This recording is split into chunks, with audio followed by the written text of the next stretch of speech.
Baseball is back.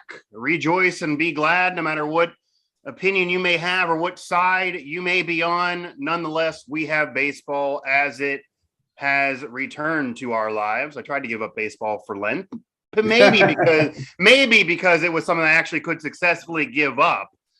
But I'm not successful in that either, as baseball has returned. Baseball is back, and that's what we're going to talk about here on this edition of Mic'd Up on Pittsburgh Sports Live and Pittsburgh Baseball Now, as well as throughout the Sports Now family of networks.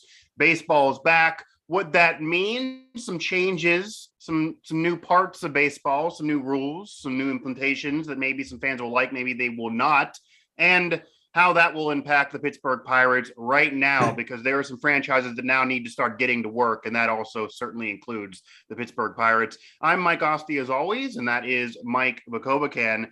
And Mike, baseball is back. That's obviously a positive. It didn't end up being this incredible change that many were calling for. It didn't end up being what happened with hockey 15 years ago that allowed the Penguins to eventually become a dynasty, because that really was part of that. That didn't all happen, but we do see the universal DH now. The National League does adopt the DH. We do see more teams in the postseason. We do see some minor tweaks that I personally, certainly the universal DH, I think is a positive. But what are your thoughts on baseball being back, how we got here, how bitter the back and forth was, and how it, for a while, even last week, seemed like we weren't going to get baseball for a while. The fact that they're still able to get 162-game season squeezed in there, if that's the right call, or if maybe they should have just reduced the schedule, at least for this year, and any of the changes that actually have been made. Well, the big thing that people around here are focusing on, the Pirate fans and right. some members of the media are focusing on, is the non-salary cap or salary floor. And I get that. I wanted to see that. I think that's something that is until that is implemented, I don't know that baseball is ever going to be, I don't want to use the word fair, but you can in a way in terms of the system. It's still whatever word you want to use. However, I still don't want to use this as a crutch for Bob Nutting not spending, because if there was a salary floor, which everyone is pushing for, that means that he would have to spend and he would be able to spend. So why not just spend now? And that's, it's like people are saying, okay, we don't have a salary cap now, so that means Bob Nutting doesn't have to spend.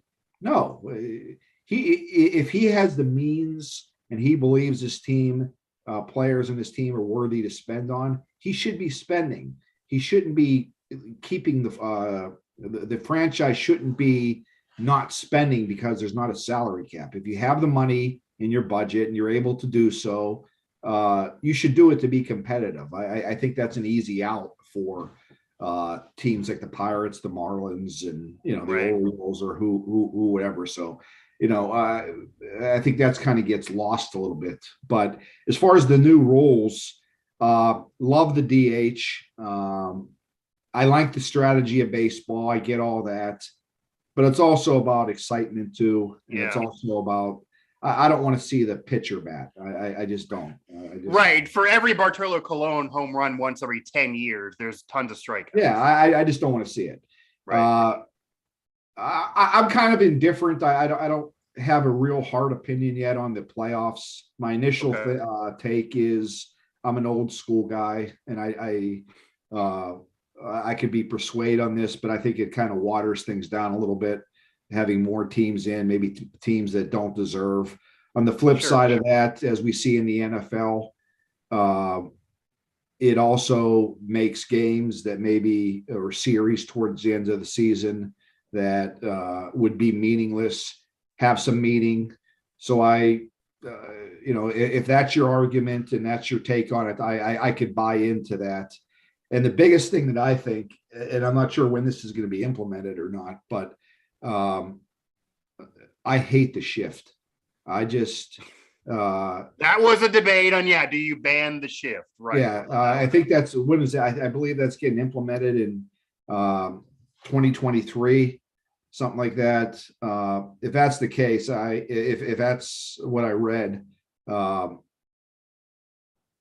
totally for that. I hate the shift. Everything about it. I know, all the smart people and all the, look at research and all that crap. Play defense where you're supposed to play defense. And it just, I hate it. And the one I liked, one other thing is I thought this was maybe the dumbest thing Rob Manfred ever implemented. That's saying a lot. That's saying a lot. Yeah. The 7-inning doubleheader, and the extra innings starting at second base. That's going to be gone. That's like trying too hard to make changes. That was maybe one of the dumbest things I've ever seen implemented in the sports.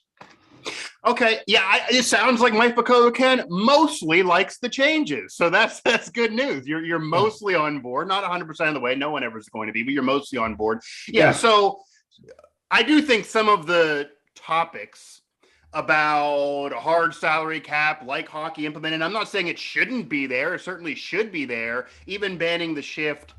A lot of those, maybe they should be there, but they just weren't going to happen. I never believed there was going to be a hard salary cap that was going to be forced upon in these negotiations. In order for that to happen, in order for there to be a hard salary cap, and by the way, Mike, this is literally what happened in hockey. The Major League Baseball players would have to be willing to miss an entire year and really show the owners, we will literally not play and not get paid and stay home, and then that might push something to happen. Of course, finances were different. It was more forced upon in hockey because of franchises that couldn't even exist otherwise. However, that's really what it would take. And clearly, despite baseball players saying the owners are at fault, owners saying players are at fault, that obviously is something that they weren't willing to have happen, to sit out an entire year like that. So that's part of it. I didn't think that was going to happen. But yeah, in terms of fairness too, I think the issue is, for me, you can have a small market, because I don't want to give an excuse to Nutting or whoever else either. You can have a small market team and have success. We've seen the Oakland A's have success. We've seen the Tampa Bay Rays have extreme success for sure.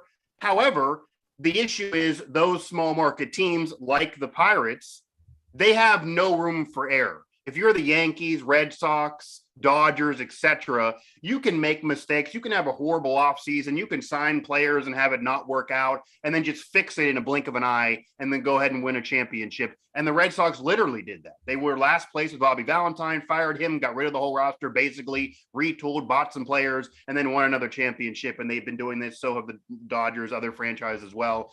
And just because the Yankees haven't won a ring in 10 plus years doesn't mean that they're not taking advantage of this money to build what they have now. So yeah, there are franchises that do it wrong and spend wrong. We've seen that. The Orioles have done that before, but you have no room for error when you're a Pittsburgh Pirates. If you make a mistake, you're screwed for a decade, whereas the Yankees, Red Sox, Dodgers, etc., can fix it quickly. I don't have a problem with having the shift not banned. I guess I could see the argument of banning the shift. I wouldn't flip out if it was banned, but I guess I was surprised by your take there, just for the fact that if you like baseball strategy, that is part of baseball strategy. And I guess maybe I'm a little bit of a baseball or sports historian in a way, kind of, that that's one of those rules that I feel like if you implement and ban the shift, you're catastrophically changing enough that it'd be hard, it's really impossible then to compare eras, because certain players are having to deal with the shift being banned and other players are not. That would catastrophically change things, but who knows? Maybe that'll happen someday. I actually do like how, we're taking the runner off second base. We're making it more of an actual gamesmanship in extra innings. You have to get them there. I know a lot of people like that, and that was put in there for COVID. They didn't want games to take forever. But Mike, I think you would agree with me at this. If you can't get the runner on second base, you don't deserve to win the game. Part of winning the game is getting the runner there. And if you don't have home run hitter, if you don't have home run hitters, then you need to get them there. And then you need to get them moved over. And then you need to score. And you need to have somebody hit a double or do whatever the case.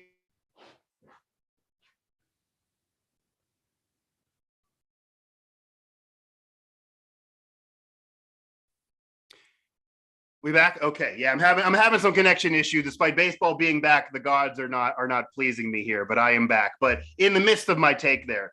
So you need to be able to get the runner to second. Right. You need to be able to do the work to get the runner there.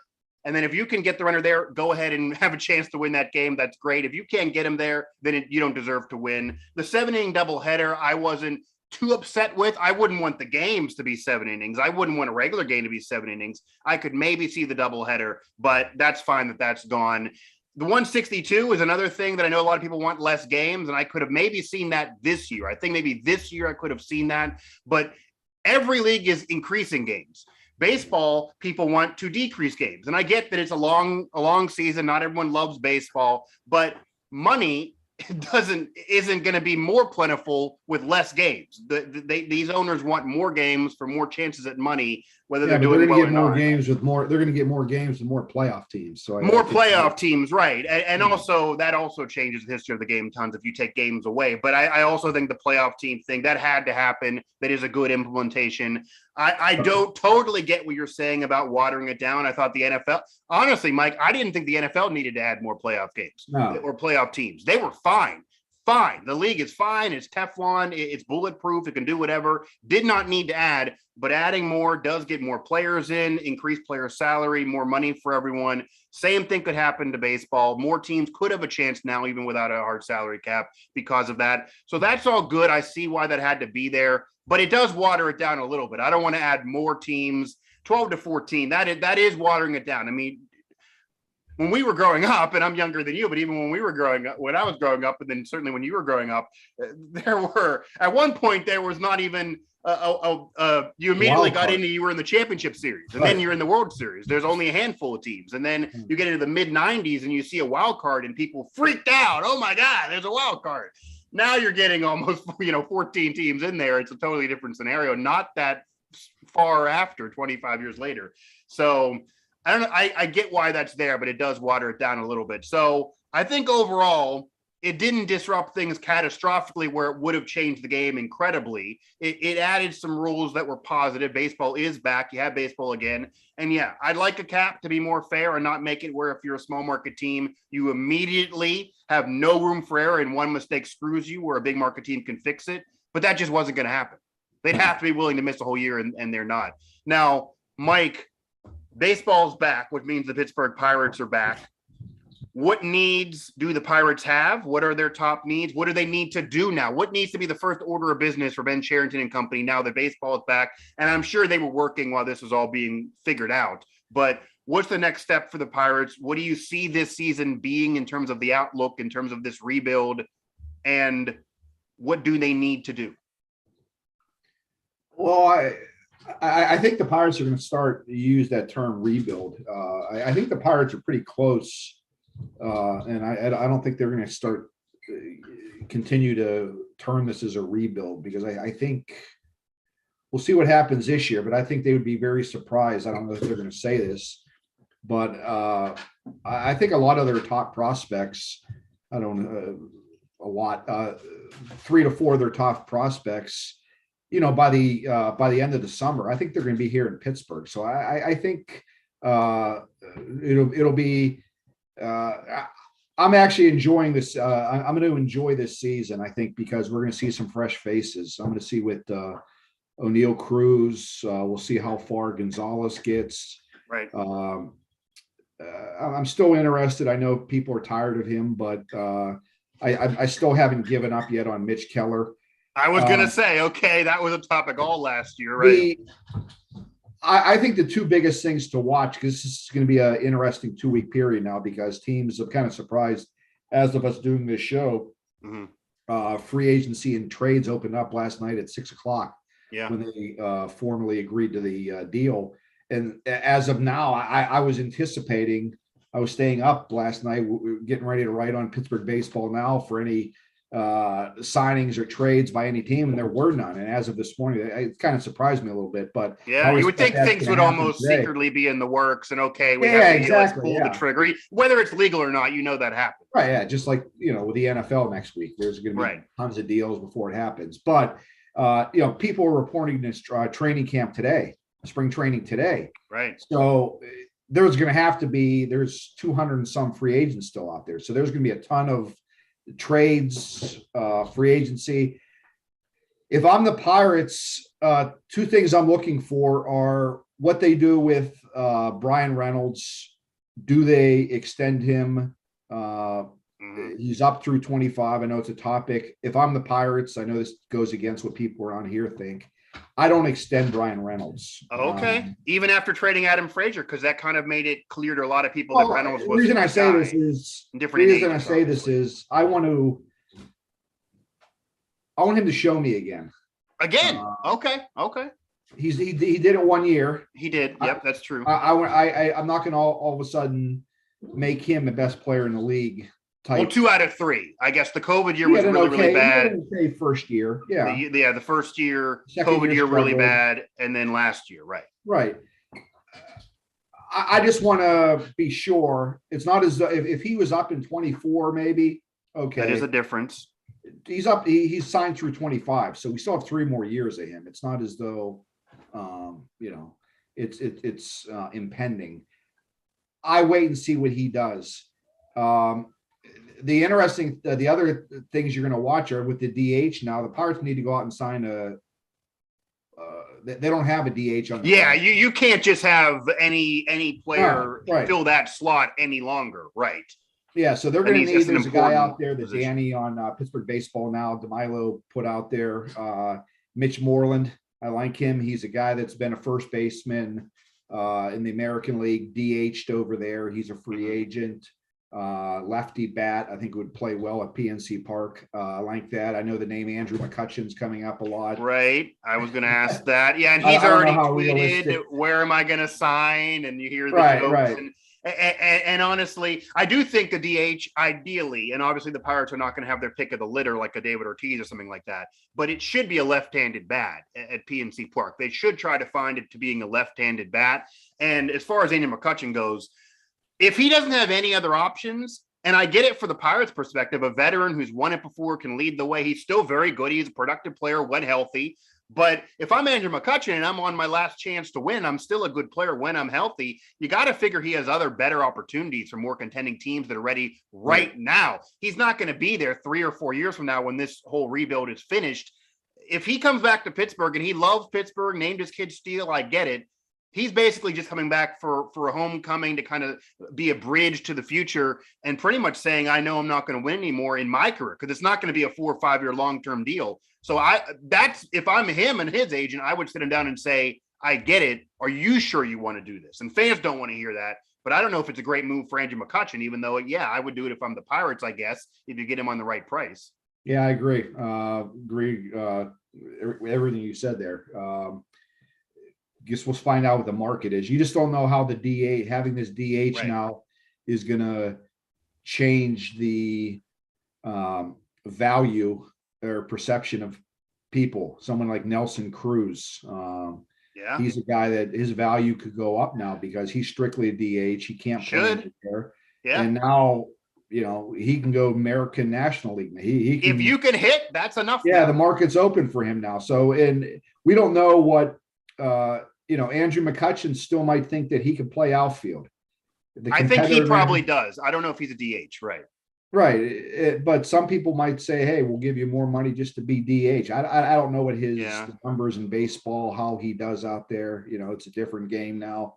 And there's going to be teams that don't find a legit DH. Not everyone's going to have a DH all-star. Right. There could be times where you sit Andrew McCutcheon down now with the universal DH and say, look, we know you want to play the field. We'll bring you in. You can try to play the field some. And if that doesn't work, you can be the DH then. Like the DH position, I almost guarantee you the Pirates are going to have more than one guy in the DH slot throughout the year at times. So you could still use it as, okay, a guy isn't fully healthy. Maybe he's struggling defensively. We'll put him in the DH spot where normally he would have to sit out a game if he wasn't fully healthy and get him in the lineup still. That could be another advantage. There's a lot changes with this. It's not a minor deal now.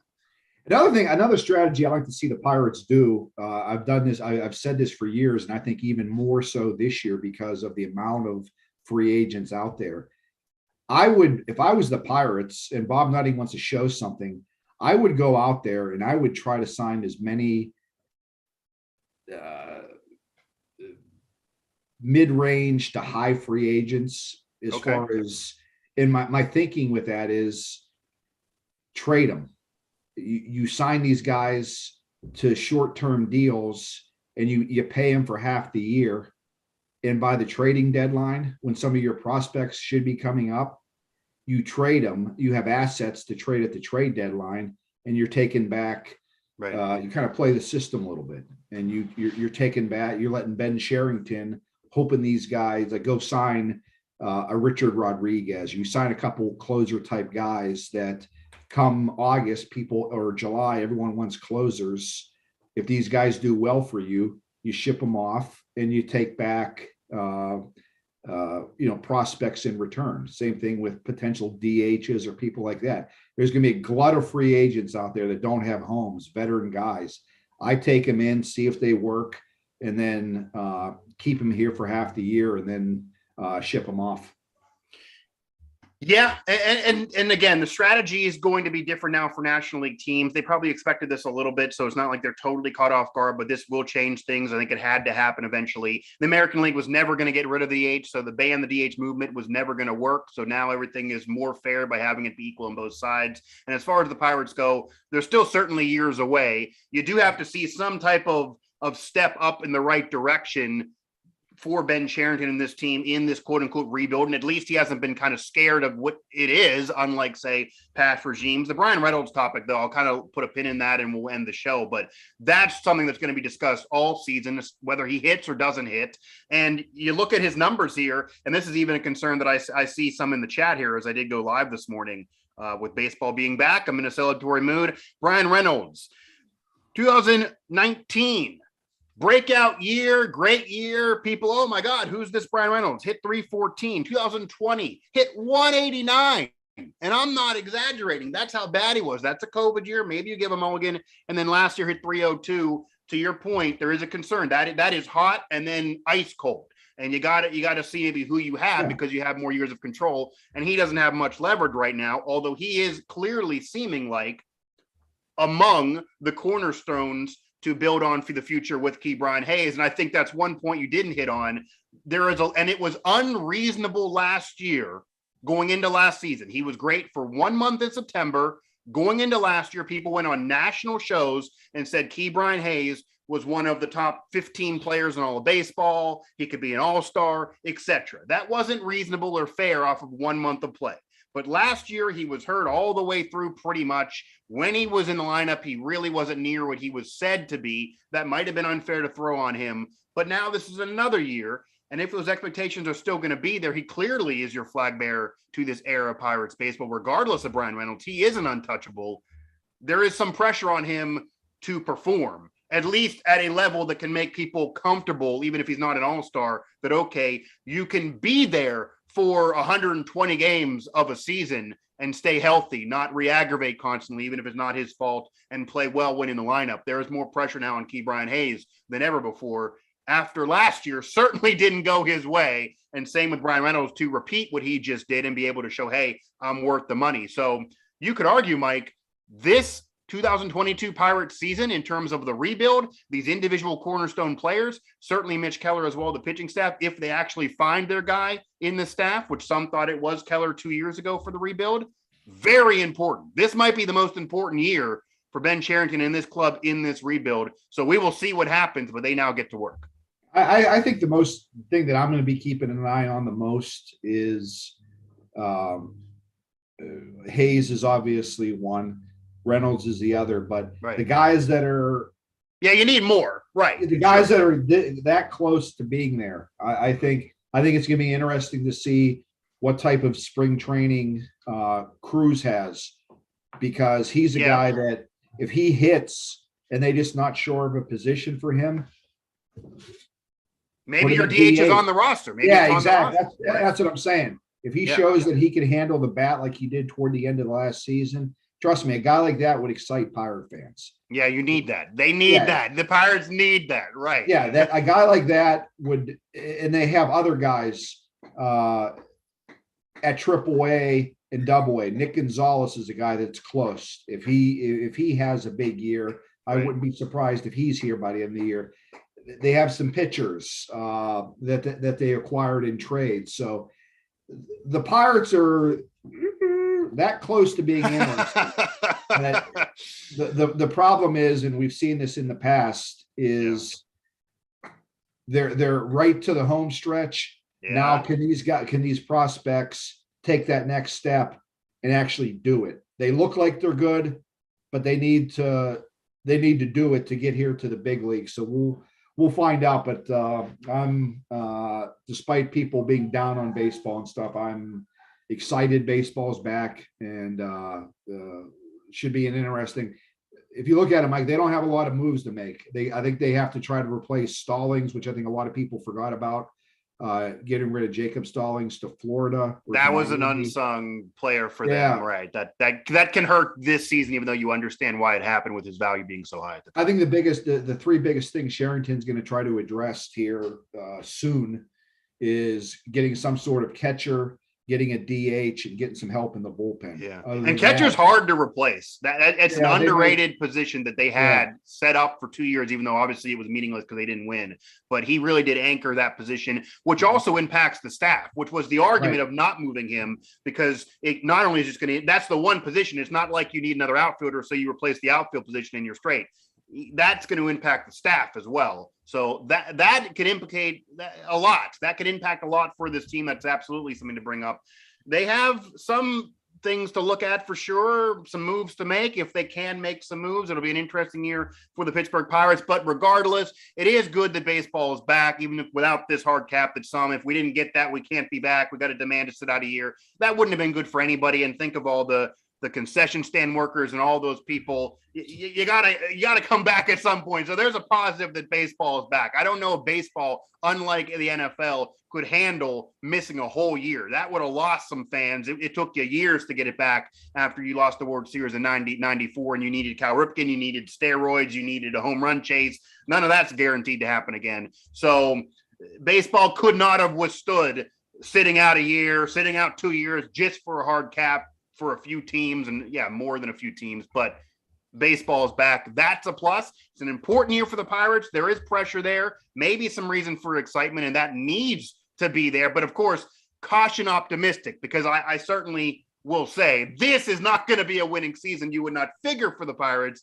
but you got to look at it it's all relative in terms of what you're trying to look at. But there's going to be room for some naysayers to say, they're losing again. And it all will be about the farm. The people that are optimistic, like you're saying, it's about the farm. It's about who can come up. It's stronger than ever before, some are saying. So the proof needs to be in the pudding. You got to show that. And if guys come up and whiff, then the people who are critics are going to say, well, the farm's not even strong. They're losing again, same old Bucks. So if you don't want it to be same old Bucks, the farm has to be the anchor to prove that wrong. That'll do it for this edition of the show. We're able to talk some baseball. I can't even remember the last time. Baseball give us a follow on Pittsburgh Baseball Now.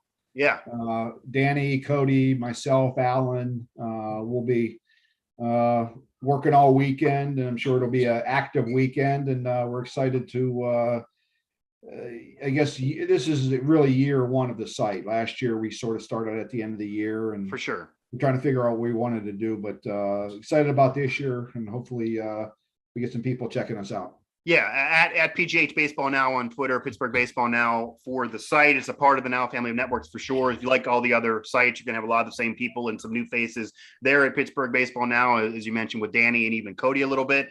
Doing great things to this point. I've had some shows already there. We're going to have this there, and there will be some post-game shows as well here on Pittsburgh Sports Live and Pittsburgh Baseball Now throughout the season, since games will now be played. So